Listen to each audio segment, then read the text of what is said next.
Et comme nous sommes en démocratie, on ne peut pas refuser aux acteurs politiques de coaliser pour leurs intérêts. Tout ce que nous voulons ici, ce n'est pas des intérêts égoïstes, Chamala. Nous voulons le développement dans ce pays. C'est ça le malheur de l'homme politique congolais. On ne veut pas qu'il y ait la paix dans notre pays. On veut qu'il y ait toujours des marches au niveau de l'Assemblée nationale. Le président Bosso ou le bureau de l'Assemblée nationale a constitué la commission paritaire. Tous les acteurs politiques ont été appelés au rendez-vous. Si aujourd'hui je commence à réfléchir nuit et jour comment mettre le croc en jambe dans la roue que tourne le Félix Tshisekedi, eh bien, c'est vouloir le malheur de ce pays. Je vous dis que lorsque vous êtes opposant, même si la télé est noire, on vous dira que non, elle est blanche. Donc l'église doit rester au milieu du village. Le fait que le bureau de la CENI a déjà été investi, le fait que le bureau de la CENI a déjà opéré la remise des reprises, c'est irréversible d'y revenir. Comment voulez-vous qu'un chef de l'État qui a déjà pris un acte, qu'il puisse se dédire?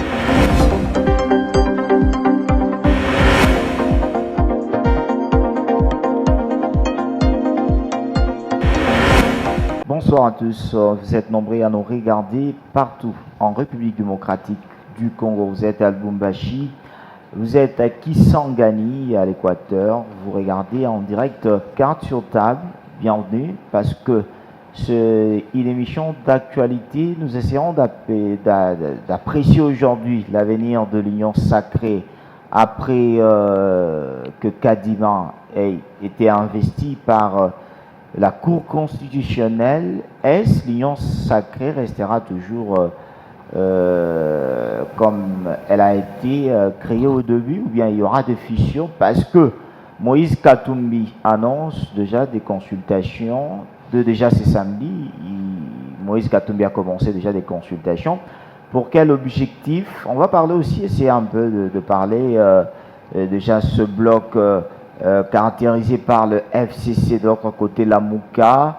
On essaiera aussi de parler des questions qui intéressent la République démocratique du Congo sur le plan éducationnel, aussi voir l'économie du pays. Est-ce que des entreprises aujourd'hui qui se font de bruit ou bien qui se font de devant la République démocratique du Congo aident le pays à avancer, ou c'est juste du chantage? Nous allons recevoir sur ce plateau l'honorable Bernard Kayumba. Il est député élu de la circonscription de Lukunga et aussi défenseur de droits de Chine. Bonsoir, honorable. Bonsoir, Félix. Merci d'accepter notre invitation. Merci bien. Alors, on commence cette première question à ce qui concerne l'avenir de l'Union sacrée. Vous êtes l'un des députés qui composent cette Union sacrée.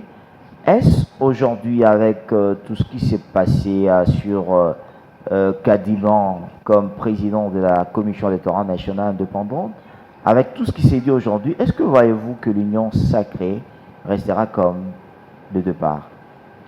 Merci beaucoup, Jean-Félix, pour la question. Je dirais que l'avenir de notre pays dépend aussi de la viabilité de l'Union sacrée de la nation. Pourquoi? Parce que c'est une grande famille politique aujourd'hui qui regorge plusieurs acteurs politiques. C'est la plus grande famille politique en République démocratique du Congo. Nous ne pouvons pas entrevoir une dislocation au sein de l'Union sacrée de la nation. Parce que nous avons le chef de l'État qui est le garant de la nation, la destinée de notre pays est entre ses mains.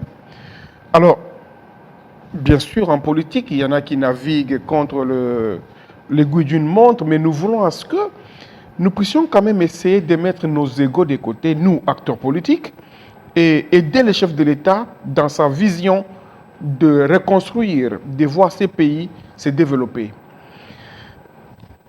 L'Assemblée nationale venait juste d'entériner l'équipe dirigeante du nouveau bureau de de la CENI, il n'y a pas eu ingérence, vous le savez très bien.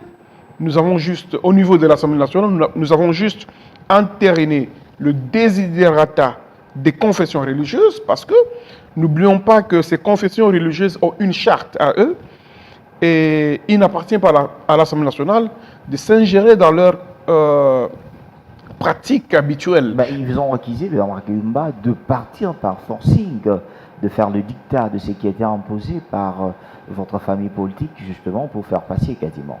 Écoutez, quelle est la part de l'Union sacrée de la nation dans la désignation d'un candidat issu de la société civile? Je ne pense pas. Souvenez-vous, Jean-Félix, qu'en 2011, le pasteur Ngoï Mulunda, il était de la même tribu que le président Kabila. Ça n'a pas posé de problème. Et la même personne a été contestée. Est-ce que nous n'avons pas eu des élections? Il y a eu élection. Je pense que dans notre pays, il y a maintenant des pratiques, des us et coutumes, où chaque fois qu'il y a désignation par les confessions religieuses du président de la CENI, la personne a toujours été contestée. Je pense que pour le cas d'espèce, l'Union sacrée de la nation, le chef de l'État voudrait bien organiser les élections dans le délai constitutionnel. Même si ça sera une élection qui ne sera pas bonne, parce que vous venez justement d'évoquer cette question dans les anciens temps, avec Ngoï Mulunda, Malou Malou, et aussi Corneille Nangaa qui vient de partir, ils ont organisé des élections qui ont été deux fois contestées par certains acteurs politiques.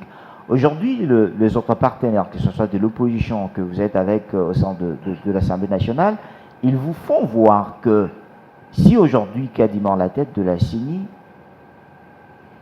ce n'est pas mieux.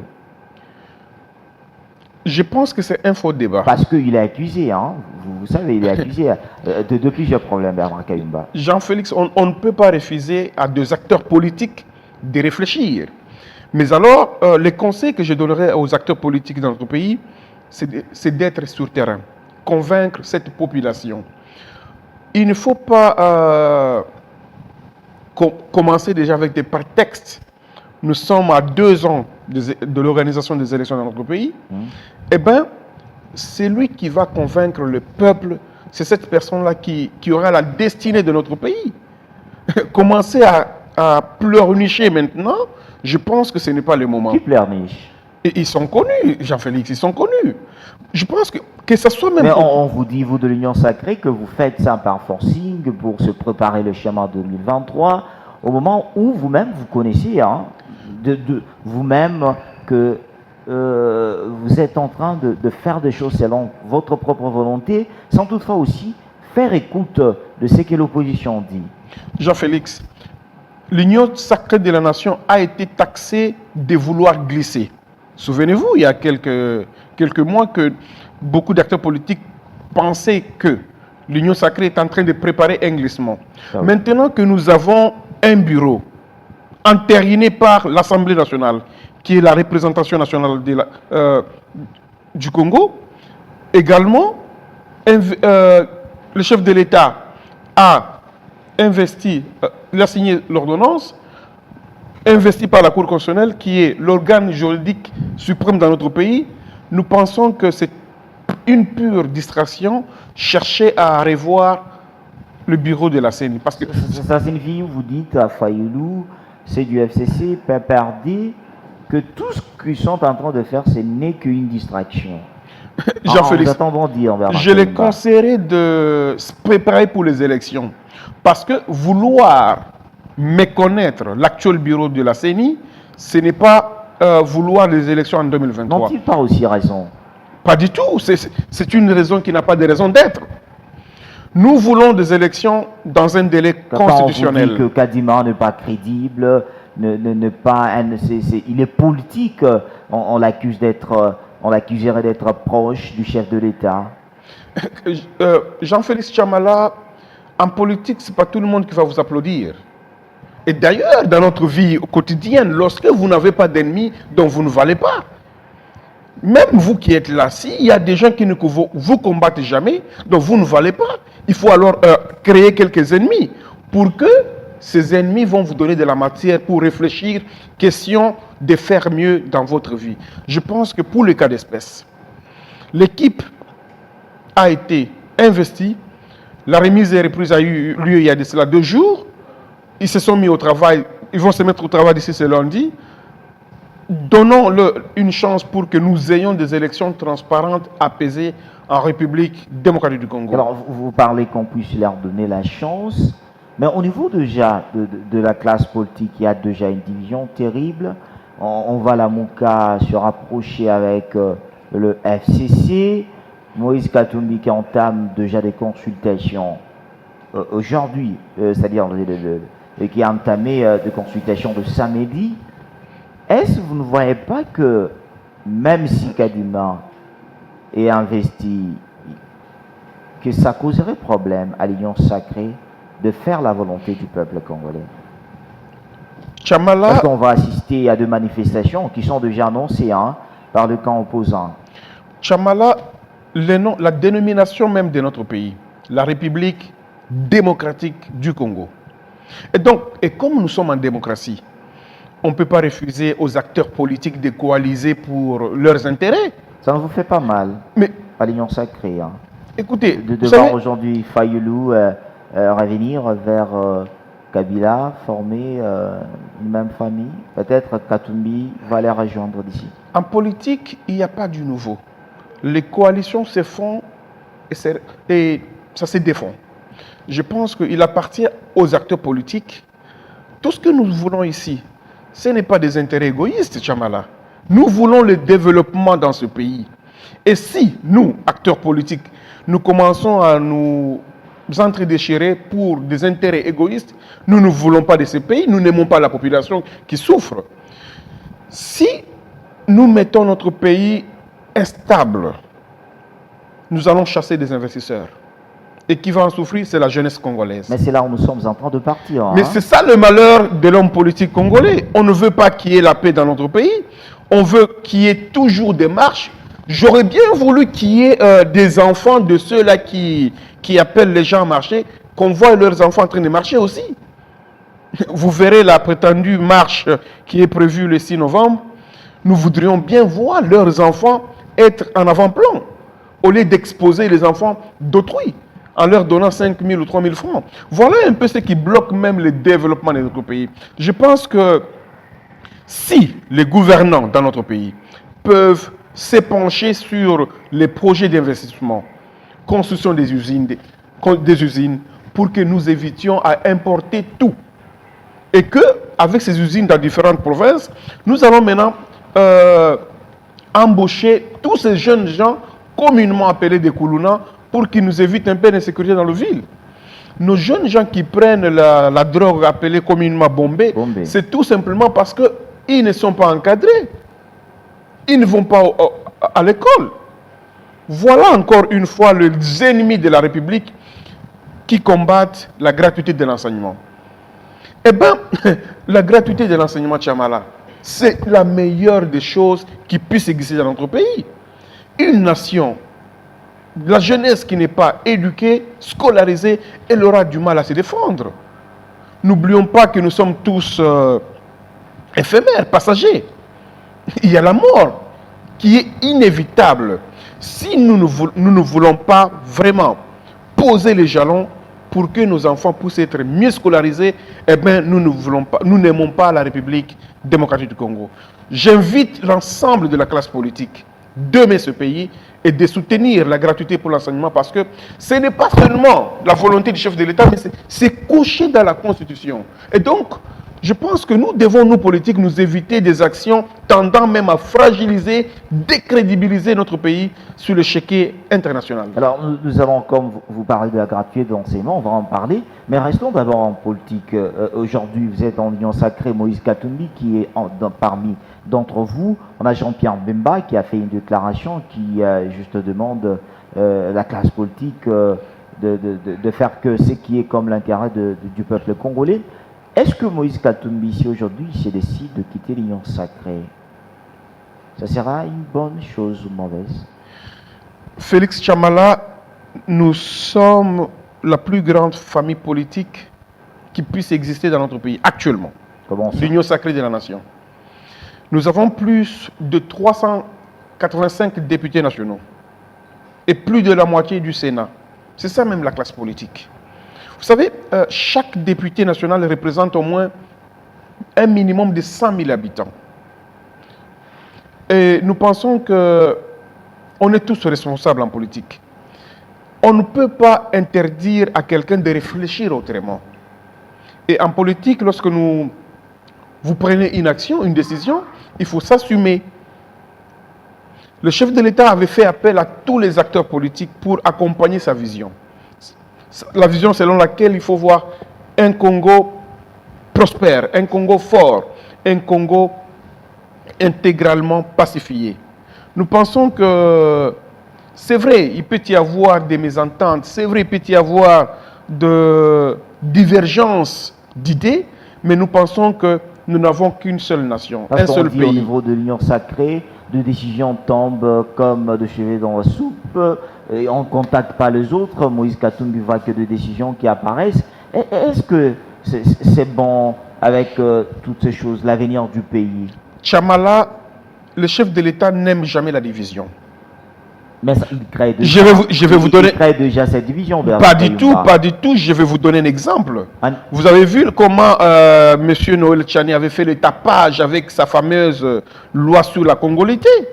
Vous pensez que si le chef de l'État en voulait vraiment à Moïse Katumbi, est-ce que cette loi n'allait pas être inscrite pendant la session budgétaire que nous sommes en train d'exécuter actuellement?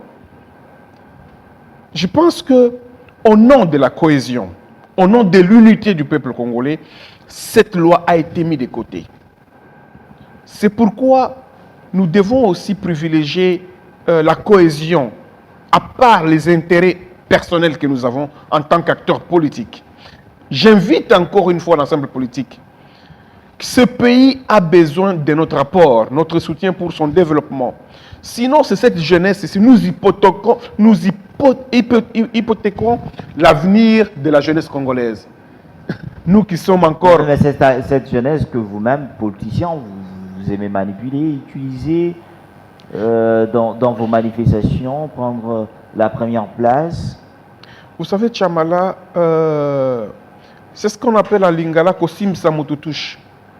Il y a même des opposants qui sont en train de prédire pour qu'il y ait des incidents malheureux le 6 novembre. Mais c'est inconcevable que vous, acteurs politiques de l'opposition ou pas, vous voulez qu'un malheur arrive à votre population. Mais ils vous disent que vous ne voulez pas les écouter. Est-ce que au niveau des commissions paritaires, vous avez exclu les autres que cette opposition ne puisse pas participer, Bernard Kayumba? Jean-Félix Chamala, vous savez, il faut que nous soyons sérieux avec soi-même dans la politique.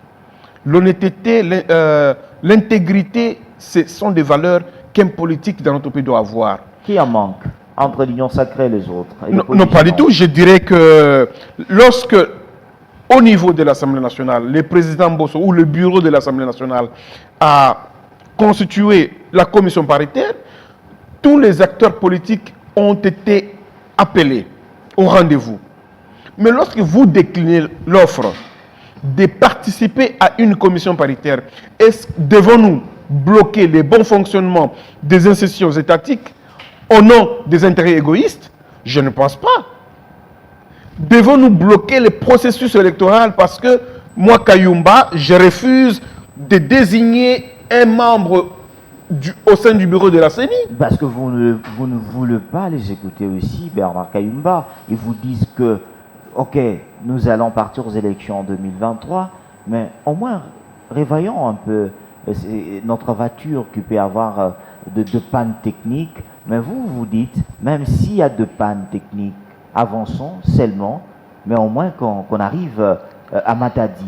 Mais, et ils voient que pour y arriver, il faut déjà réparer le devis. Vous n'avez pas voulu les écouter dans la commission paritaire. Jean-Félix, vous savez, j'ai dit il ne faut pas avoir des faux fouillants. La commission paritaire, elle a été indispensable. Moi, je suis très fier aujourd'hui qu'il y a un bureau presque complet de la CENI. Il ne manque que 2 personnes sur les 15. Et ce que nous voulons, que nous arrivions à organiser des élections apaisées. Et si Parce que, qu'on vous savez, n'arrive pas à compléter les deux, quel sera l'avenir de ce bureau? ce bureau est déjà à 98% équipé. C'est-à-dire qu'il y aura deux postes qui ne seront pas Écoutez, vacants. le train a déjà décollé, Jean-Félix. Nous ne pouvons pas, nous, acteurs politiques, nous arroger le droit de bloquer le bon fonctionnement ou le développement de ce pays au nom des intérêts égoïstes. Pourquoi j'appelle des intérêts égoïstes? Si moi je ne suis pas en fonction, la République doit bloquer. Mais c'est inadmissible. Donnons de bons exemples pour nos jeunes gens qui étudient, parce que nous sommes nous sommes des légendes dans notre pays. Nous sommes des exemples. Moi, Kayumba, je suis défenseur de la jeunesse congolaise, président d'un grand parti politique, PANECO, Parti du Nouvel Élan du Congo. Qu'est-ce que nous voulons? C'est le développement. Et pour que nous arrivions à un développement Tchamala, c'est d'abord la cohésion, l'unité du peuple congolais, la volonté de mieux faire les choses. Si aujourd'hui je commence à réfléchir nuit et jour comment mettre le croc en jambe dans la roue que tourne le Félix Tshisekedi, eh bien, c'est vouloir le malheur de ce pays. C'est-à-dire, doit-on dire que le problème du Congolais, c'est le Congolais lui-même? Bien entendu, parce que si nous nous aimons, vous savez, le Congo est un pays qui est convoité par le pays limitrophe, par l'Occident. Posons-nous des questions. Qui sont ceux-là qui viennent investir dans notre pays? Combien d'Occidentaux viennent investir du tangible? Pas des dons, je ne parle pas des dons. On ne vous voit pas, vous, le politique sérieux. Tchamala. C'est pourquoi, dès le début de l'émission, j'invite la classe politique. Il y a même des gens qui sont contents que la guerre à l'Est puisse continuer. Pourquoi? Qui va comptabiliser tous ces morts-là? Je pense que la complaisance doit cesser. Cesser parce que nous en avons marre de voir que chaque fois, TV5, France 24 parlent toujours du mal de la République démocratique du Congo lorsque dans un territoire où Béni, supposons dans le Nord Kivu, il y a une guerre, eh bien, ça touche l'ensemble de la République. Et tout investisseur sérieux qui suit CNN, qui suit TV5, n'ira pas en République démocratique du Congo. Et avec les turbulences politiques que nous avons ici, je pense que aimons le Congo, chers Congolais. C'est notre patrie que nous devons protéger pour son avenir meilleur. Alors, aimons le Congo, comme vous venez de le dire, est-ce, vous voyez, Félix Tshisekedi que vous regardez ici à la télé, est-ce que Félix Tshisekedi aura la tâche facile en 2023? Félix Chamala. Avec tout ce qu'on voit aujourd'hui, Martin Fayulu, FCC, et Moïse Katumbi qui s'annonce aujourd'hui, est-ce que Félix Tshisekedi aura cette tâche facile en 2023? Est-ce que vous savez que la vie en soi n'est pas facile? La vie, elle est très difficile. Si la vie que Dieu nous a donnée gratuitement n'est pas facile, il appartient à nous, acteurs politiques, membres de l'Union sacrée de la nation, de beaucoup travailler pour la réélection de notre chef de l'État. Et c'est la population qui va renouveler la confiance pour le chef de l'État, Félix Antoine Tshisekedi. Avec quelle action?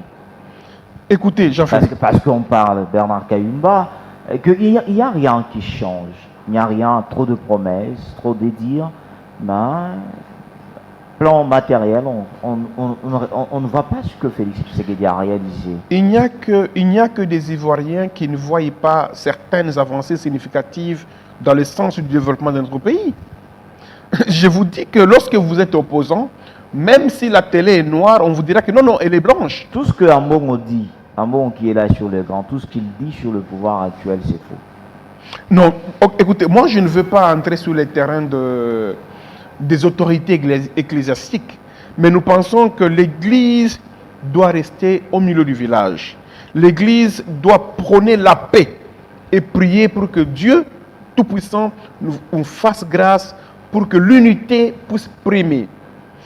Maintenant que nous, acteurs politiques, nous commençons à militer dans les divisions politiciennes, eh bien, nous voulons bien déstabiliser le Mais ils pays. disent que ce vous de l'Union sacrée, que vous êtes en train de voir la division partout, et ils sont là pour l'intérêt du peuple congolais, parce que ils ont vu que avec l'élection de Kadima, ce n'était pas correct, ça ne reflétait pas que nous puissions avoir une élection correcte en 2023. Alors il faut mettre l'homme de côté et avoir une autre personne. Est-ce que ce n'est pas aussi que cette Église est en train de lutter pour le bien-être de la population congolaise? Parce que vous parlez le volet politique. Chamala, Denis Kadima est l'un des rares experts en élection que notre pays puisse avoir. C'est sa toute première fois que ce monsieur va chapeauter la commission électorale nationale indépendante. Donc, le monsieur est allé s'expertiser et il rentre au pays pour, bien entendu, prester pour la République. Et c'est nous, Congolais, qui lui disons, non, non, monsieur, tu n'es pas bon pour le Congo, il faut aller ailleurs. Je pense que soyons sérieux. Mais il est accusé de trop de choses, parce que la commission électorale nationale indépendante ne doit pas être politisée. On l'accuserait d'être politique en soi, d'un cas. Je ne comprends pas. Denis Kadima est issu de la société civile. Vous le savez très bien. On dit d'être proche du chef de l'État, l'homme de Denis Kadima. Oui. Chamala, vous savez, Denis Kadima, historiquement parlant, a été choisi par l'église kimbanguiste, dont le siège est en Kamba. Est-ce que c'est interdit que moi, Kayumba, que je sois en relation avec l'apôtre Léopold Mutombo? Léopold Mutombo. Il y a quand même des relations humaines que chacun de nous doit avoir avec qui que ce soit. On ne peut pas, parce que je suis expert en élection, on m'interdit, non, non, ne dis même pas bonjour à cette personne-là. Mais monsieur, soyons sérieux. Il y a, à part la politique, à part les adversités politiques, il y a quand même les relations humaines entre frères et sœurs que nous devons privilégier, Chamala. Et qui perd ou qui gagne lorsque le pays est en ébullition? C'est le peuple congolais, c'est le commun des mortels. Aimons bien ce pays pour que nous le développions ensemble. Parce que chaque fois qu'il y a parce qu'il y en a même qui cogitent pour qu'il y ait dialogue. Et qui dit dialogue égale partage du gâteau. Qui dit partage du gâteau, c'est le glissement. Est-ce mauvais d'avoir un dialogue en ce moment? C'est pas mauvais, mais en ce moment, c'est pour que ça aboutisse à quoi? À un partage du gâteau pour qu'il n'y ait pas élection? Justement, sur des questions électorales, ça ne peut pas aider la politique à bien avancer, de ne plus en voir aussi Fayoulou, Pépère démarcher. Chamala, je dis qu'à ce stade, le fait que le bureau de la CENI a déjà été investi, le fait que le bureau de la CENI a déjà opéré la remise et reprise, c'est irréversible d'y revenir. Comment voulez-vous qu'un chef de l'État qui a déjà pris un acte, qu'il puisse se dire? Ça n'existe en aucun pays. Alors, respectons quand même le chef de l'État, si vous ne voyez pas que vous allez mettre le pays dans un climat un peu douteux, d'une bonne amélioration de la vie sociale de la population, parce que tous les temps on va vivre, on a vu de mouvements citoyens, la Mouka, les autres, même voir l'Église qui s'annonce déjà, avec aussi de marge, justement pour dire non, on parlerait à cette dictature que Félix Tshisekedi vient imposer. Jean-Félix Chamala, nous sommes tous des chrétiens. Et Dieu nous recommande d'aimer ce pays, d'aimer son prochain. Je ne pense pas que Denis Kadima n'est pas congolais, il est congolais. Voyez-vous? Alors, je me pose la question, quel est ce péché-là que Kadima a commis dans ce pays pour ne pas vouloir de lui? Au moment où il n'a même pas encore commencé à travailler, pour qu'on le juge de ses actes. Ce n'est pas parce que j'ai été observateur international des élections présidentielles locales et municipales en Zambie, il y a au mois d'octobre, au mois d'août de cette année. Le chef de l'État de la Zambie, qui a dû faire 7 ans, c'est lui qui avait tout. Et la CENI, et les militaires, et le pouvoir. Une autre personne. Voyez-vous? Donc, Nous pensons que dans cette vie ici, l'homme propose et Dieu dispose. J'appelle seulement à nos clergés, les pasteurs, nos évêques, de toutes les confessions religieuses, de prôner la paix, l'unité. Parce que si nous commençons à nous jeter des projectiles, c'est les communs des mortels, c'est les chrétiens, les fidèles de nos églises qui en souffrent. Et pourtant, le Congo a besoin de notre sagesse, de notre intelligence pour réfléchir comment développer telle ou telle autre province. Alors, Bernard Kayumba, en dernier mot, c'est-à-dire le peuple congolais, que ce soit le politicien, devrait, que ce soit les clergés catholiques, nos pasteurs, devraient être derrière Félix Tshisekedi pour faire avancer le pays. Mais actuellement, c'est lui qui a la destinée du pays. C'est lui qui est le bon garant du fonctionnement des institutions de l'État. C'est vrai, dans un pays démocratique, il y a les opposants, il y a la majorité également. On n'en disconvient pas que quelqu'un ne puisse pas réfléchir dans la même direction que le chef de l'État. Mais, pour le bien-être de la population, restons unis. Montrons à la face du monde que le Congo, le peuple congolais s'aime. Et si nous voulons un développement, c'est avec la volonté des acteurs politiques. Il n'y a pas longtemps, j'ai été dans le là-bas. Il y a plusieurs entreprises minières. Si nous, Congolais, nous commençons, supposons que nous, Congolais, nous commençons à asphyxier ces entreprises, parce qu'il y a de cela 20 ans ou 10 ans que ces gisements-là ne valaient rien. Un gisement minier sans investissement vaut zéro. C'est pourquoi nous devons nous regarder en face et voir quel est cet expatrié qui est venu, qui a risqué, qui a pris le risque de venir investir dans notre pays et engager nos confrères congolais. Est-ce que parce que vous parlez voler en entreprise, Bernard Kayumba, est-ce que ces entreprises aident la République démocratique du Congo d'avancer, surtout sur le plan économique? Parce que de franc, on dit qu'il faut oublier cette rubrique des entreprises, c'est lancé peut-être dans l'agriculture. Pas du tout, Tchamala. La croissance économique dans notre pays dépend. Aujourd'hui, le pays, on avait l'Amiba, Gécamine, aujourd'hui, là où ça a laissé la République démocratique du Congo. Est-ce qu'il ne faut pas regarder au-delà de la vie pour un peu faire autre chose? La croissance économique de notre pays est sujette des contrats de partenariat public-privé que l'État congolais peut signer avec différentes entreprises ou pays. Aujourd'hui, notre pays gagne à travers la Gécamine. Je vais vous donner l'exemple de la société Sicomine qui emploie aujourd'hui plus de 10 000 employés. Ils sont payés. Ils sont payés, ils sont pris en charge sur le plan médical au niveau de la CNSS. Nous pensons que des pareils investissements, l'État doit protéger ce genre d'entreprises. Le Congo a beaucoup de chômeurs.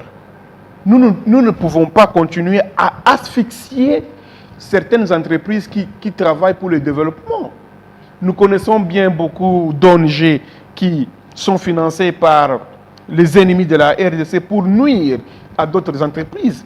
Mais nous demandons au gouvernement de faciliter la tâche aux entreprises étrangères qui sont venues investir dans notre pays parce qu'elles nous aident à accroître sur le plan économique, à terminer un peu de chômage et à développer notre pays. Mais c'est qu'on vous regarde en disant, ces Congolais qui vous regardent en ce moment, Bernard Kayumba, des entreprises qui viennent en République démocratique du Congo pour aider le pays à avancer, que ce soit sur le plan un peu diminuer le taux de chômage, ainsi de suite. Mais une question reste très importante. Est-ce que la République démocratique du Congo, la RDC, gagne vraiment? Si, la République gagne. Lorsque le part social dans une entreprise sont de 100%, supposons que la Gécamine, qui est sur le plan, dans le secteur minier, la Gécamine signe des contrats avec ces entreprises minières qui viennent investir dans notre pays. Nous, la République démocratique du Congo, tout ce que nous amenons, c'est les gisements. J'ai bien dit qu'un gisement sans investissement vaut zéro. Ah oui. Les capitaux que les expatriés ou les entreprises étrangères nous amènent, c'est pour valoriser et contribuer au développement et à l'accroissement économique et, à la diminution du taux de chômage. Parce que n'oublions pas, chaque entreprise qui risque de venir chez nous investir beaucoup de capitaux, il appartient à nous qui sommes députés nationaux, sénateurs et même le gouvernement central de protéger cette catégorie d'entreprises pour le développement de notre pays. Un pays dans lequel les investissements ne sont pas faits, eh ben, c'est la mort totale. Des fois, on vous dit, on vous accuse, vous, les élus nationaux, de faire l'essai, de ne plus avoir l'œil tellement terrible sur le contrôle de certaines des entreprises. On vous dit que vous partez justement quand on vous appelle s'il y a question d'argent. Pas du tout, Tchamala. Nous sommes quand même des élus nationaux. Je pense que le conseil que je peux donner au bureau de l'Assemblée nationale, c'est de quand même commencer à libérer les questions orales avec débat, les différentes interpellations soumises par mes collègues et moi-même, mes collègues députés nationaux, pour que la population sente l'implication des députés nationaux dans le contrôle budgétaire, dans le contrôle des actions gouvernementales. Ah oui. Parce que lorsque les actions parlementaires sont, entre guillemets, bloquées par le bureau de l'Assemblée nationale, ça fragilise la cohésion et l'unité dans les actions d'un député national. Est-ce qu'aujourd'hui, doit-on dire que, quand vous venez de l'affirmer, que le gouvernement devrait faire fort et aussi avec grande énergie, d'appuyer ces entreprises qui vont aider notre pays à avancer et ainsi de suite. Est-ce que les Congolais qui sont engagés dans ces sociétés sont mieux payés? Les Congolais ne sont pas mieux payés. Raison pour laquelle vous m'avez vu être reçu par Madame la ministre d'État Adèle Kaïnda du portefeuille. Nous sommes allés faire un plaidoyer pour que le gouvernement de Samalou Condé puisse mettre des moyens dans les entreprises publiques pour d'abord mettre à la retraite tous nos aînés qui sont à l'âge de retraite parce qu'ils ne travaillent plus. On doit rajeunir les entreprises et y mettre des moyens. Mais aujourd'hui, l'État congolais. Ce qui fait faire un peu de faux. Bernard Kayumba demander à retraiter les autres, les vieux. Mais une question qui est difficile en République démocratique du Congo. Qu'est-ce qu'on va donner à ce vieux? On a vu avec les enseignants ici, les remettre ces $2000 ou quoi que ce soit, qui ne valent pas même au travail qu'ils ont battu pour la République démocratique du Congo. Jean-Félix Tchamala, Rome n'a pas été construit en un seul jour. Même l'histoire de libérer nos pensionnés ici, on ne peut pas mener des actions d'une manière systématique. Il faut y aller progressivement pour que ce soit bien fait. Nous pensons que ce que le fait d'ailleurs l'assainissement ou le nettoyage du fichier des agents et cadres de la fonction publique, c'est une bonne chose. Il y a beaucoup de gens qui sont morts il y a plusieurs années, mais qui leurs enfants continuent à toucher. Je pense qu'il est important que nous ayons un fichier qui est propre pour l'administration publique, pour que nous n'ayons pas des gens, une seule personne qui a 4 matricules dans 4 ministères. Ah oui. Donc je pense que ce gouvernement doit nous prouver de quoi il est capable en nettoyant ces fichiers et voir comment pomper des moyens.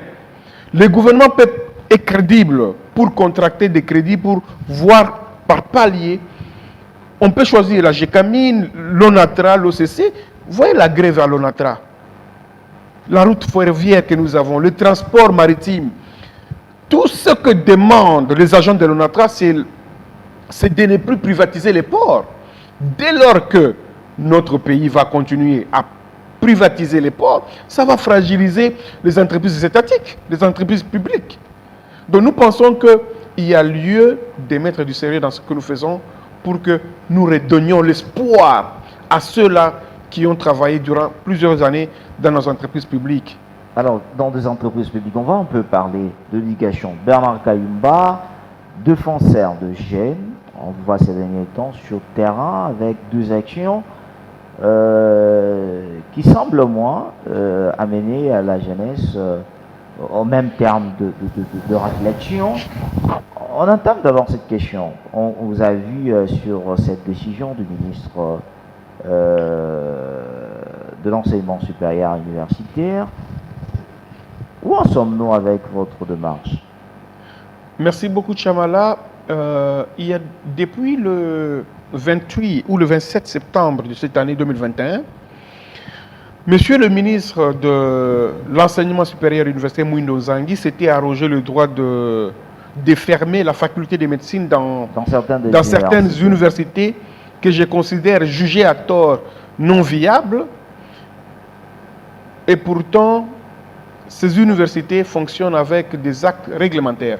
Monsieur le ministre a signé... Il a dit au moins il n'y a pas de conditions valables pour organiser... Chamala, nous sommes la médecine. Nous sommes dans un état de droit. Et un état de droit, c'est le respect des textes réglementaires. Lorsque une université a reçu ou avait obtenu une autorisation de fonctionnement suivant un décret ou un arrêté ministériel, ce n'est pas une note circulaire qui viendra abroger les actes juridiques en question. Nous pensons que l'état de droit, c'est aussi aider la jeunesse à étudier dans les bonnes conditions. J'avais attaqué la décision de Mwindo Zangui, de la circulaire au niveau du Conseil d'État. Malheureusement, le Conseil d'État a rendu un jugement disant que c'était irrécevable parce que Bena Kayumba n'avait pas d'intérêt personnel. Bena Kayumba est député national. Et à ma qualité de défenseur de cette jeunesse, il était important pour moi de saisir le Conseil d'État, bien que ça n'a pas abouti, mais nous avons rebondi autrement. Nous allons encore conscientiser les étudiants lésés pour que ces étudiants soumettent une requête en référé liberté pour faire annuler la décision du ministre de l'Estu. Vous ne voyez pas que Mwindo Zangui, il a moi aussi trouvé, on peut dire, la petite solution, comment je veux toujours dire, en associant certaines universités qui ont organisé, je prends comme l'université de Mbujimaï, il dit l'université de Mbujimaï, faculté de médecine, ça sera comme des auditoires de l'université officielle de Mbujimaï. Est-ce que Mwindo Zangui a raison de l'annoncer comme ça? Voilà encore, Jean-Félix Chamala, une cacophonie du ministre actuel de l'Éducation. Pourquoi il fait ça, Mwindo Zangui? Je pense que ce sont des décisions populistes qu'il faut vite faire annuler. N'oublions pas les tendances politiques que nous avons. S'il vous plaît. Il est trop acquisé de prendre ces messieurs-là, si nous les laissons longtemps au gouvernement, il va nuire à l'éducation de la jeunesse congolaise. Il vient juste de prendre une décision demandant à nos élèves, parce que lorsque vous êtes en 6e aux humanités, vous êtes encore élève, un minimum de 70% pour être admis à une faculté de médecine. C'est le seul pays... C'est étrange, hein? Mais c'est en vouloir à l'avenir de la jeunesse congolaise. C'est une décision que nous allons encore... Je vais encore l'interpeller au niveau de l'Assemblée nationale.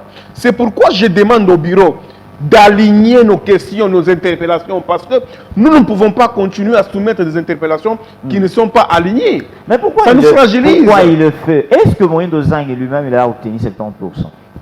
Posez-vous la question. Parce qu'il oblige les autres d'obtenir au moins 70% pour faire cette faculté de médecine. C'est-à-dire les autres qui rêvent le faire. Mais pourquoi il ne fait pas avec les autres Chamala, je vous informe facultés. Je vous informe que même là où il y a les plus grandes universités au monde, aux États-Unis, où moi, Kayumba, j'ai eu le privilège d'étudier, nos élèves qui ont obtenu 55%, ils vont étudier là-bas, en faculté de médecine également. Pourquoi enfreindre à la vision de nos jeunes gens que nous défendons? Vous dites que non, désormais, moins de 70%, vous ne serez jamais admis à la faculté de médecine. Mais je pense que, est-ce que cette question a été débattue au niveau du Conseil des ministres pour que le ministre Saro, est-ce qu'il a eu le quitus du Premier ministre? Ce n'est pas que, ce n'est pas que Mwindo Zangui veut aussi amener du jamais vu à la tête de il amène du jamais vu.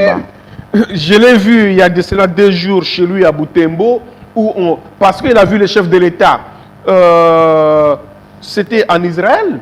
Oui, en Israël. On a donné au chef de l'État le titre titres honorifique honorifiques. de honoris causa. Et Mouindo Nzang, il court. Lui est allé Pendant que le chef de l'État est en Israël, lui, à l'Est. il est allé à l'Est, chez lui à Boutembo, pour qu'il se fasse aussi un nom de docteur honoris causa.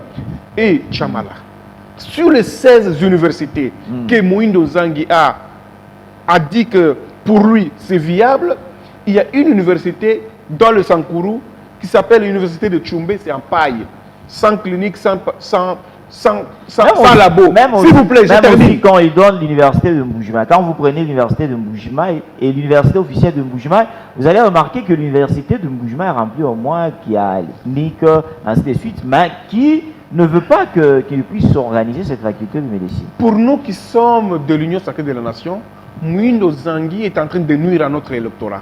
Il faut que nous restions vigilants.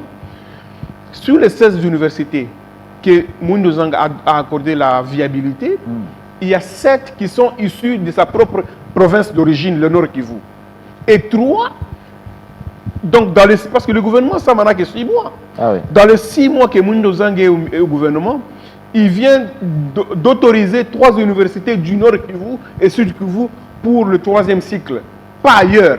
Dans le Bandundu, aucune université en médecine. Dans le Holomami, aucune université. Je pense qu'il y a lieu de voir clair. On devait voir de refuge de gens ici, justement, à Kinshasa, et dans d'autres provinces qu'on n'ait pas de médecins ressortissants de cette province. Je trouve que Mouindo Nzangi voudrait bien monter la communauté estudiantine contre le chef de l'État. Et c'est très dangereux. Effectivement. J'assume parce que je suis député national. Ah oui. Il y a des étudiants de Bunia, de Boutembo, de Kamina dans le Holomami, même à Kinshasa, William Booth, Bel Campus, Université Simon Kimbangu. Comment vous allez prendre une université comme Simon Kimbangu, la mettre sous tutelle de l'UNIKIN? L'UNIKIN n'a même pas de capacité pour accueillir cela. Ah oui. Chercher à réorienter. Et pourtant, je pense qu'il était important d'accorder des moratoires. Posons-nous la question si ces moratoires ne seront pas aussi monnayés. Parce qu'on a vu l'université de Kolwezi être... Je vais vous donner l'exemple. Beaucoup se demandent que Mouindo Nzangi cherche l'argent derrière ces universités. Bien entendu, parce que l'université de Kolwezi était écartée. Nous avons vu Madame la gouverneure venir à Kinshasa. Nous avons vu le recteur de l'université de Kolwezi venir à Kinshasa par bateau magique. L'université est devenue viable. Mais posons-nous des questions. Alors, Bernard Kayumba, il nous reste 2 minutes. Parlons un peu de gratuité des enseignements. Le lundi, les enfants, après négociation, gouvernement et le syndicat. Le gouvernement, on va rentrer, il y aura rentré des élèves qui ont fait au moins 3 semaines à 4 semaines sans toutefois étudier. Est-ce la gratuité de l'enseignement est combattue? Bien sûr, Jean-Félix. Lorsque vous voyez des élèves entrer à l'Assemblée nationale, quitter leur maison, au lieu de se diriger dans des classes, mais ces élèves se sont dirigés à l'Assemblée nationale. Quelle est cette personne ou quelle est cette organisation qui a payé le transport de ces enfants-là pour que ces enfants arrivent jusqu'à l'Assemblée nationale? Vous ne voyez pas qu'il en a marre, ces enfants? Bien sûr, je n'en disconviens pas. Les enfants ont droit à l'éducation. Pas n'importe quelle éducation, mais une éducation de qualité.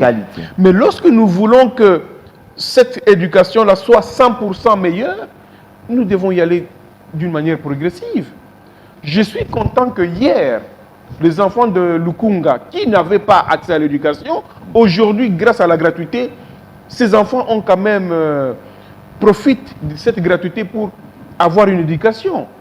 Parce que une jeunesse, un enfant qui n'étudie pas, cet enfant est appelé à devenir Koulouna. Comme nous ne voulons pas de Koulouna, Chamala, il est important de protéger, de soutenir la gratuité de l'enseignement et ne pas combattre, parce que combattre la gratuité, c'est combattre l'avenir de la jeunesse. Combattre la gratuité, c'est combattre l'avenir du pays. Vous êtes défenseur de la jeunesse. Est-ce aujourd'hui, Bernard Kayumba est en contact direct? Vous allez juste répondre à cette question et je vous donnerai le mot de la fin pour clôturer. Est-ce que Bernard Kayumba, on vous dit défenseur de droits de la jeunesse, est-ce que vous êtes en contact avec cette jeunesse aujourd'hui qui pleure à chaque moment, pas d'emploi, pas quoi faire? Chamala, Bernard Kayumba est parmi les rares députés nationaux de Kinshasa à être en proximité avec sa base, avec la jeunesse. Pas plus tard que ce matin, j'étais sur le terrain à Kitambo, dans la commune de Kitambo. Nous sommes allés voir comment les caniveaux sont bouchés. Les enfants pleurent, la population pleure de Kitambo. Nous sommes allés voir comment les jeunes gens de Kitambo prennent du bombé au vu et au su de tout le monde. Je pense qu'il y a lieu que la police provinciale puisse encore renforcer la sécurité dans la commune de Kitambo. C'est une petite commune qui est facilement maîtrisable. Mais lorsque il y a des mamans qui ont des labos, qui continuent à vendre la drogue appelée communément bombé, mais il faut arrêter ces mamans-là. Les bourgmestres de la commune de Kitambo, d'Engaliema, de Mongafula, de Barumbu et Kinshasa, ils doivent travailler, traquer tous ceux-là qui vendent de la drogue. Et puis, l'histoire d'assainissement ici, je trouve que Kinbopete, c'est une bonne action que nous devons tous soutenir. Mais est-ce que c'est impossible que les bourgmestres commencent à faire des descentes sur le terrain? Demandez à quelqu'un, un tenancier d'une boutique, Kombola Liboso Ndakonayo, il faut toujours engager des ONG qui vont encore saigner le trésor public. Je pense que c'est une question de culture, de changement de mentalité. Alors Bernard Kayumba, un dernier mot. Vous allez regarder votre caméra. Tout ce que vous regardez en ce moment, une leçon morale sur ce qui concerne votre famille politique, l'Union sacrée. Avec tout ce qui se passe, qu'est-ce que vous invitez à tous les partenaires qui composent l'Union sacrée? À ma qualité de président national du PANECO, parti du Nouvel-Élan du Congo, membre de l'Union sacrée de la Nation, j'invite à tous les acteurs politiques de l'Union sacrée de la Nation de rester soudés. Quelles que soient les vagues, parce que nous sommes dans un même bateau, les vagues dans les eaux profondes, que cela ne nous perturbe pas. Regardons dans la seule direction, dans l'unité, nous aurons un développement. Et lorsque nous avons un développement, c'est pour un avenir meilleur du peuple congolais. Ne cherchons pas à bloquer le développement de ce pays pour cause des intérêts égoïstes ou politiciens. L'unité et la cohésion du peuple congolais est la meilleure des choses que nous puissions avoir pour que le pays se relève sur le plan économique. Nous vous remercions. Alors nous allons nous mettre debout. On clôture cette émission, Bernard Kayumba. Une seule question que je vous pose. Si aujourd'hui Katumbi quitte l'Union sacrée, vous serez content, vous n'allez pas être mécontent? Nous serons mécontents. Parce qu'il est congolais. Il a dans son regroupement politique beaucoup de députés nationaux. Et chaque fois dans la vie commune, Chamala, le divorce n'a jamais été bon. Même lorsque un couple voudrait aller divorcer, vous savez que le juge prend un minimum d'une année pour rendre la décision du divorce. Je pense que nous, acteurs politiques, qui voulons bien le développement et l'unité des provinces, la pacification de l'Est, le bien-être du peuple congolais, la soutenance même de la gratuité de l'enseignement, restons soudés. Et rester soudés, c'est pour le développement. Vous ne faites pas la volonté du peuple. Même s'il y a des divergences, nous faisons déjà la volonté du peuple. Le fait que Bernard Kayumba défend la population... Le peuple n'arrive pas à se retrouver, hein, Bernard Kayumba. Mais lorsque nous, acteurs politiques Chamala, nous continuons à nous déchirer, à nous diviser, qu'est-ce que le peuple va attendre de nous? Mais c'est la souffrance. Si nous aimons réellement ce peuple, et en tant que bon acteur politique, la cohésion nationale, l'unité des acteurs politiques doit contribuer au développement de ces pays. Dernière question. Fayoulou, FCC et les autres profitent quoi derrière tout ce qu'ils sont en train de faire? Bon, ce sont des actions politiques. Ils veulent peut-être que le chef de l'État puisse fléchir à certaines décisions. Et je pense qu'on ne peut pas leur refuser le droit de réfléchir. Nous sommes en démocratie, nous sommes sur un champ de bataille où le meilleur doit gagner. Merci beaucoup Bernard Kayumba. Je rappelle, vous êtes député national, élu de Lukunga, président PANECO, en même temps défenseur de droits de jeunes. Merci beaucoup, cher. Merci d'accepter notre invitation. Merci.